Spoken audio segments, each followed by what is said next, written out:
Welcome back.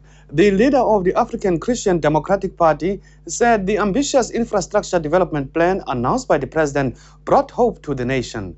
The challenge will be to finance these projects, and government will need to take a number of steps. It is therefore crucial for government to create a sufficiently enabling environment for investors, entrepreneurs, and manufacturers, rather than creating an obstruction to doing business. Government will have to ensure that we have the necessary skills for these projects, that endemic state corruption and incompetence is also addressed. Equally important, government will have to safeguard against entrepreneurs from unlawfully exploiting the rich pickings that these massive infrastructure projects present. Being politically well connected must not be allowed to replace honest hard work such as we have seen in Limpopo. We also welcome the undertaking to reduce the cost of doing business by addressing high port and electricity costs. Reserve Bank Governor Jill Marcus has already expressed concerns about the impact of administered prices such as electricity tariffs, warning that above inflation electricity price increases should not be allowed to inhibit growth and investment. Addressing such costs will go some way to ensure that South Africa becomes more competitive globally. The Minority Front representative, Mr. Roy Bula, thought the president did not give sufficient attention to the issue of poverty and the plight of the unemployed youth. We have to seriously question what happens to the matriculants that pursue tertiary studies and the majority that don't. What happens to those who fail schools, those pass and are unemployed, and those who study and remain unemployed? In the State of the Nation Address 2011, 9 billion rand was set aside for job creation. Of this, only a portion was spent, and the balance is something that we have been silent about. The longer the silence, the greater rate at which poverty grows. We need a quick fix solution to these growing problems. These are our citizens. Several speakers in the debate touched on the issue of land restitution and land reform. The leader of the African People's Convention, Mr. Themba Godi, welcomed the announcement made by the president, but said rural development and land reform, agriculture must be elevated to a higher level.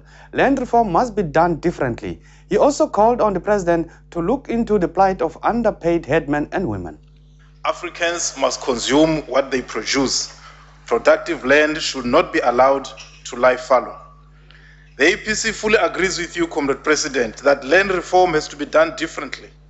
Land reform must be seen not only as a matter of historical redress, but also as a matter of social justice. It cannot be that white South Africans should own land out of proportion to their population figures. It is not sustainable. We equally make a call for the development of the rural areas. People in rural areas bear the brunt of underdevelopment and grinding poverty, in many instances lacking basic amenities like water, proper roads, etc. We also make the call that the role of traditional leaders in socio-economic development needs to be clearly articulated and properly implemented. The APC, Comrade President, remains concerned that the issue of the remuneration of headmen and headwomen remains a dream deferred. Despite the half-hearted recommendations of the Seriti Commission in August 2011, there has been no implementation. So headmen and women in Limpopo continue to earn 13,000 per annum, whilst those in the Eastern Cape earn about 86,000. Comrade President, the APC calls upon you to hear the pleas and plights of headmen and women who are both the motive force and underclass of the institution of traditional leadership. For Mr. Letlapa Mpahlele of the Pan-Africanist Congress, the redistribution of land in South Africa was a major priority. He said the return of land to its people must come before anything else. The Pan-Africanist Congress of Azania welcomes the President's admission that the willing-robbed land redistribution policy doesn't work. Our forebears took up arms to defend the land and its riches.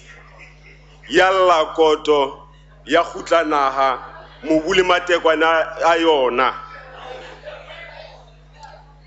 The return of the land must be the first prize of the revolution. Let democracy be a bonus. Any liberation minus the return of our land, the liberation of every grain of the soil, it is a Mickey Mouse, the ultimate laughable make-believe liberation. Africa always was and always will be the African land. Until the land question is decisively resolved in favor of the Africans, all the liberation struggle was in vain. Until that happens, the African people will remain the drawers of water and hewers of wood in the land of their forefathers and foremothers. In his State of the Nation address, the president quoted figures on land reform from the Department of Rural Development. According to that, white people possessed 87% of the land and the government had reached only 8% of its 30% target. The leader of the Freedom Front Plus, Dr. Peter Mulder, questioned these figures. He said he also seriously differed with the statement that white people had stolen their land. What does the ANC mean by 30% land in the hands of black people? Does it include state land and urban land? It is accepted that the state owns about 25% of the total land surface. State land surely is not white land. 25% land should then be added to the 8%. What about the Inkonyama Trust land of more than 2.8 million hectares of the Zulu King? Where is this and all the other communal land added? Mr. Ramaphosa and Minister Stoke Sekwale recently bought a number of farms from white farmers. My source in Vryburg says that the company of Minister Sekwala recently bought 30 farms in that area. This also surely has to be added to the 8%. In the Karoo and the Kalahari, huge farms are available. Why does the department not buy some of that land to reach their 30% quicker? These semi-desert lands are, however, added to the 87% propaganda percentage on the white side. After the break, we hear how the president responded to the issue of land reform and other matters raised in the debate. Stay with us.